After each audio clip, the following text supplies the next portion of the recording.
Oi, Bruno Hemming aqui. Eu sou economista, doutor em Relações Internacionais. E o vídeo de hoje é mais um bate-papo do que qualquer outra coisa. O tema, né, como vocês viram na thumb, é a questão Palestina versus Israel, a guerra entre Israel e Palestina, ou como alguns gostam de chamar, Israel contra Hamas, mas não é o que a gente está vendo com os ataques a civis palestinos sendo sistematicamente feitos. Eu vou falar sobre isso, eu quero falar sobre alguns outros temas. Faz tempo que eu não gravo aqui pro canal, né? O último vídeo foi sobre a desaceleração da economia da China, que agora, né, nas últimas semanas, mostrou uma reação para esse último trimestre, crescendo a uma taxa de mais de 4%, o que mostra, né, que há sim espaço para crescimento na China, que o governo está orientado, né, e com foco em resolver essa questão do baixo crescimento, resolver a questão do mercado imobiliário de construção civil da China, que é um problema, estava sendo um problema, e a gente pode sim esperar que esse ano haja um crescimento acima do que se convencionou a achar que ia ser baixo esse ano. Vai ser baixo em relação ao tempo histórico aí mais recente da China, mas vai ser um crescimento razoável. Acho que de acordo com o dinamismo e o tamanho da economia chinesa. A gente vai entrar nesses temas depois. Quero falar também sobre os 10 anos da Belt and Road Initiative. Hoje eu quero falar sobre dois temas. O primeiro foi o impeachment do Kevin McCarthy, que era o representante dos republicanos no Congresso dos Estados Unidos, na Câmara, né, dos Comuns, né, na Câmara dos Deputados, como a gente pode dizer assim, e a guerra entre Israel e Palestina. Esse tema aí é muito sensível, segundo, então já faço um disclaimer. Se tiver algum problema em relação a isso, for um tema que esteja mexendo muito com você, não veja esse vídeo que eu vou fazer uma reflexão. Não vou ser ponderado, né? Eu tenho o meu lado e vou deixar isso muito claro. Mas também eu não vou ficar aqui batendo panela para Estado que faz ou que atenta contra os direitos humanos, como é o caso de Israel. Né? Então já fique avisado, se não quiser ouvir sobre essa perspectiva, nem fique no vídeo, certo? Bom, Kevin McCarthy. Kevin McCarthy foi uma figura, e é uma figura importante do Partido Republicano dos Estados Unidos. Né? O democrata é o partido que está no executivo, os democratas, né? Então tem uma representação importante na Câmara dos Deputados, né? E também no Senado dos Estados Unidos. Só que o Kevin McCarthy ele perdeu o seu assento, né? A sua vaga de presidente da Câmara. O que isso significa? Significa que ele perdeu apoio. Basicamente, essa é a conclusão mais óbvia, né? Digamos assim, é uma obviedade falar isso, né? Porque ele perdeu o cargo, ele perdeu a importância. Mas há nuances aí que a gente precisa destacar. Primeiro que ele é um extremista, um reacionário, e que teve, nos últimos tempos, um discurso muito aguerrido contra questões que são cruciais no governo dos Estados Unidos.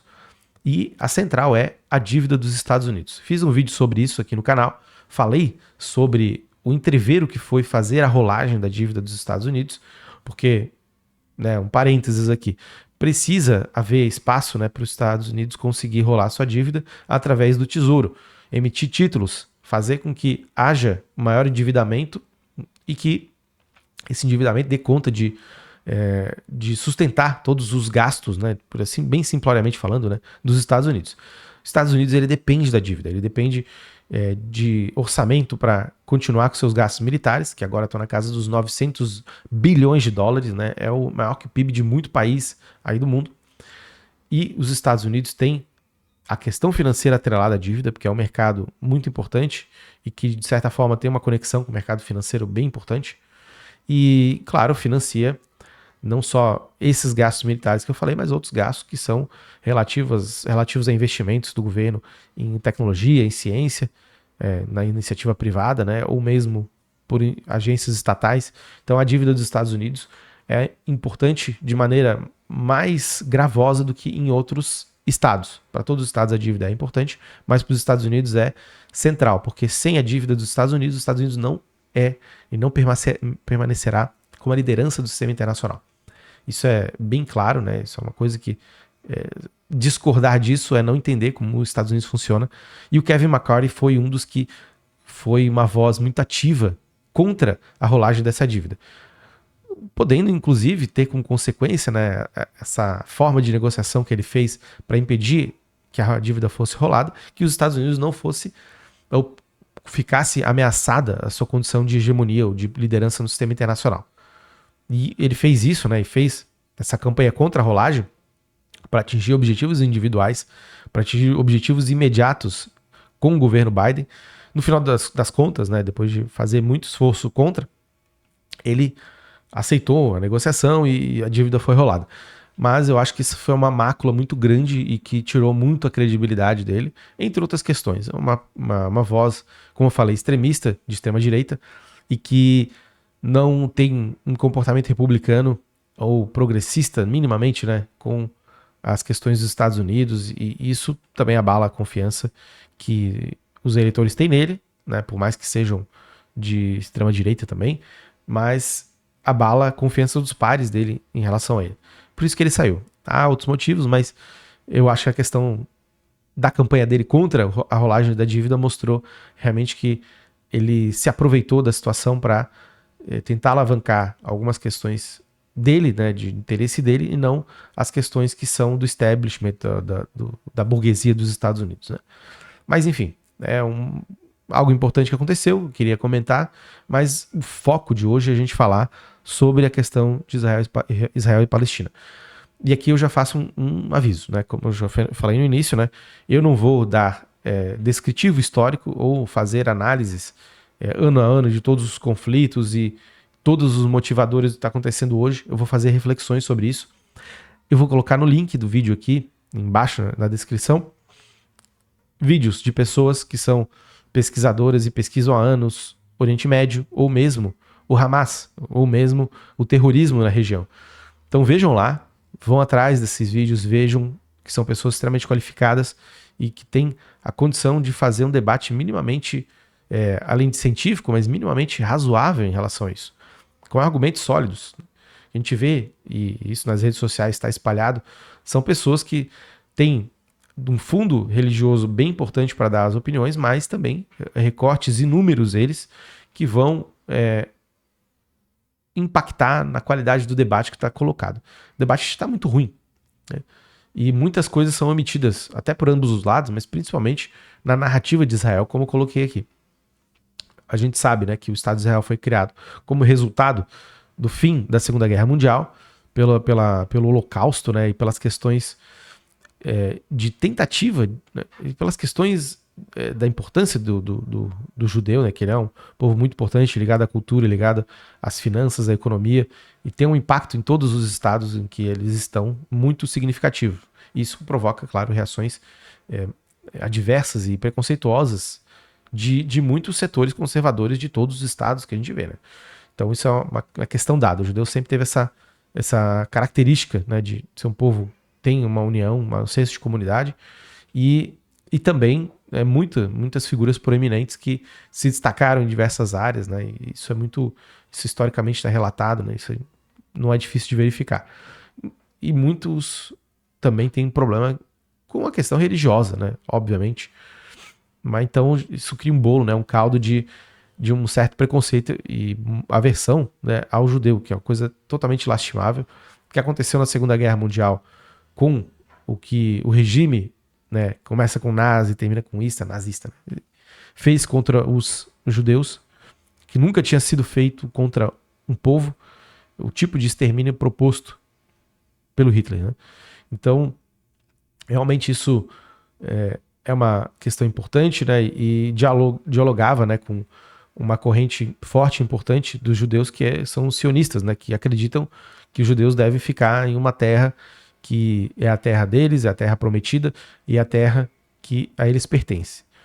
E só que essa terra, né, no caso, estava já sob ocupação de diversos povos, mas majoritariamente, aliás, um número importante deles sendo palestinos e em menor medida judeus, mas isso fez com que a criação do Estado de Israel já gerasse conflito do dia zero e uma grande rejeição de muçulmanos e árabes na região do Oriente Médio e em outras regiões também, e o que ocasionou ao longo da história de Israel diversas guerras. A mais conhecida é a que aconteceu em 73, né, a Guerra do Yom Kippur, que foi de fato algo que deixou Israel surpreso e que levou, né, a um encarniçamento, uma maior beligerância entre palestinos e Israel, mas na verdade é Israel contra os palestinos. E por que eu digo isso? A gente olha a capacidade, né, do Estado israelense e a Palestina, né, tanto a faixa de Gaza quanto a Cisjordânia, a gente percebe que não tem como haver simetria entre os dois. E claro que o terrorismo entra nesse cômputo, né, e nessa questão como uma alternativa. O terrorismo é isso, né, ele é uma arma usada aliás, a violência assimétrica, né, que é feita com o título de terrorismo, ela é praticada por um ente que não tem a força que tem o Estado. O Estado, ele não é o terrorista, porque ele pratica violência de fato, né. O terrorismo, ele é caracterizado assim por se tratar desse tipo de ação, né. Mas há inúmeras definições de terrorismo, uma discussão imensa sobre isso, mas o que eu quero destacar aqui, né, o que é importante, é entender que o que aconteceu, o que a Hamas fez contra Israel é resposta a uma série de pressões que Israel vem fazendo, principalmente nos últimos anos, e principalmente desde que o Netanyahu ele surgiu na política israelense, fazendo e dando, né, guarida para diversos grupos e facções israelenses que vão ocupando territórios que eram antes acordados de serem palestinos. E isso, obviamente, vai deixando, né, o povo da Palestina, tanto da Cisjordânia quanto da faixa de Gaza, extremamente propenso a entrar dentro de células terroristas, dentro de grupos terroristas, se radicalizar. Né? Dentro dos links aqui que eu vou colocar, há uma especialista sobre isso, que fala sobre os motivos, né, que levam à radicalização. Então vão procurar informações sobre ela e explica sobre isso. Mas são motivos que vão desde o religioso, mas principalmente o socioeconômico, e essa questão dessa pressão e opressão que Israel vem fazendo sistematicamente. Então o Estado de Israel, e já digo aqui, né, colocado pela Anistia Internacional e por outras instituições internacionais, se comporta como um violador dos direitos humanos há muitos anos. Há muitos anos. Isso não justifica o terrorismo, isso não justifica o que a Hamas fez, porque ceifou vidas civis. Não faz parte de uma guerra, mas a gente entende de onde que vem. Não justifica jamais, mas a gente entende de onde que vem. E a compreensão racional disso é importante. Porque o que Israel faz e a resposta que dá não faz parte de um comportamento que a gente espera de um país que diz que só quer a paz, quer terminar com a guerra. A paz não pode ser simplesmente a vitória de Israel. Não pode ser Israel querendo se vingar do que fez o Hamas, né, que não é a Palestina. Ele não responde por todo o povo palestino. O povo palestino, só na faixa de Gaza, tem 2,5 milhões de pessoas, num espaço pequeno, né, numa faixa de território pequeníssima. E o Hamas conta com 60 mil pessoas, 40 mil pessoas, pelas contas aí que os órgãos internacionais fazem em relação a esse grupo. Então não corresponde à totalidade dos palestinos. Né? Isso é o primeiro ponto. Mas as vidas civis que Israel está ceifando também, e está matando com seus bombardeios sistemáticos aos territórios da Cisjordânia e da faixa de Gaza, esses bombardeios matam crianças, matam idosos, matam homens, mulheres, e que não tem, na maioria das vezes, qualquer ligação com o terrorismo, mas são expostas a esse terror que Israel está fazendo. Então minha posição é essa, né? Eu evitei até gravar vídeo porque é uma questão muito complexa, muito delicada, mas eu não fujo da raia não. Eu acho que nesses temas a gente tem que se posicionar, e me deixa muito triste, né, em saber que as negociações que estão sendo feitas, foram tentativas feitas no Conselho de Segurança da ONU, que trata desses assuntos, foram rechaçadas pelos Estados Unidos, alegando que o que o Brasil estava propondo, e que foi aceito por 12 países, né, incluindo China, incluindo França, teve a ausência, né, segundo os Estados Unidos, do termo Israel estava defendendo a sua soberania. Mas como a gente pode colocar isso dentro de um documento, né, que já previa rechaçar o terrorismo, rechaçar as práticas feitas, né, pelo Hamas, propor corredores humanitários, propor negociações para a paz, né? Um documento que estava abrangendo os países, né? Tanto que ninguém votou contra, que não foi os Estados Unidos. Houve abstenções e houve votos a favor, foram 12, como eu falei. Mas os Estados Unidos embarca nisso, embarca nesse erro, embarca nessa questão extremamente desumana, que é esse conflito como um todo. Tem desumanidades que vêm do Hamas, tem muita desumanidade praticada pelo Estado de Israel. Que lembre-se, né, o Netanyahu não é nenhum democrata. Né, o Estado de Israel vem praticando e reiterando, né, práticas que vão no sentido de segregar os palestinos que lá moram em Israel. E também avançando as fronteiras que não deveriam ser avançadas, com os colonos que vão invadindo as terras de palestinos, com a ajuda do exército, com aval do Estado israelense, e, claro, provocando muita revolta. Isso aí é inegável. Então, para atingir a paz é muito complexo, é uma questão muito sensível. Agora ganha um grande holofote, até ofuscando a guerra entre Rússia e Ucrânia, que também há uma grande definição. Mas nessa questão de Israel e Palestina, eu me posiciono contra esse imperialismo dos Estados Unidos, contra essa prática de sempre ir ao encontro da guerra e provocar a guerra. A política externa dos Estados Unidos para o Oriente Médio sempre foi um fracasso.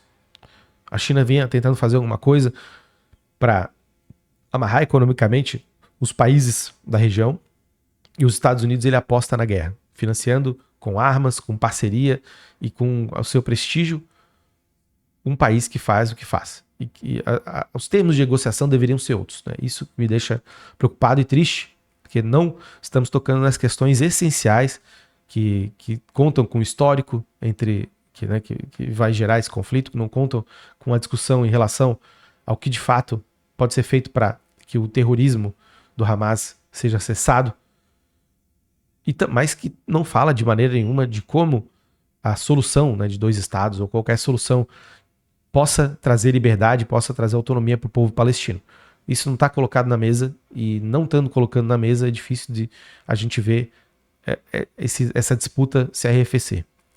Isso é o que eu queria colocar.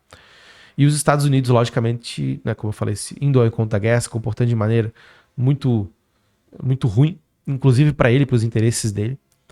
E mostra também as fraturas, né, tudo que está acontecendo aqui das instituições internacionais. Porque o que está acontecendo é um Estado como os Estados Unidos matando no peito e dando todo apoio para outro Estado que tem arsenal nuclear, tem armas de última geração para se vingar, né, que é isso que está sendo feito, se vingar dos palestinos que não foram todos que concordaram, mas pelo Hamas ter a importância política que tem para a Palestina, para a faixa de Gaza, né, principalmente, há essa resposta que, na minha visão, está totalmente desmedida, que está matando pessoas inocentes. Bom, por hoje era isso, né? Acho que o tema, como está colocado aqui, é realmente muito complexo.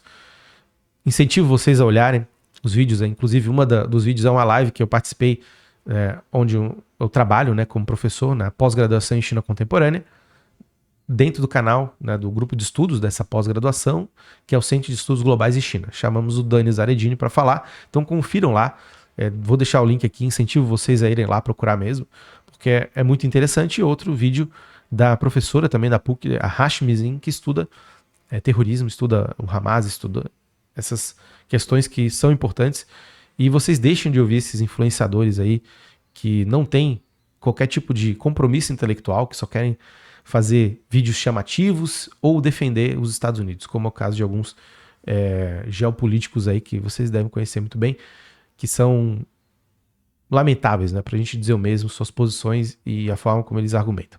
Bom, ficamos por aqui hoje. Grande abraço, obrigado por assistir até aqui. Se ficou até aqui, se inscreva no canal, deixa um comentário aí para engajar. E um grande abraço a vocês. Tchau, tchau.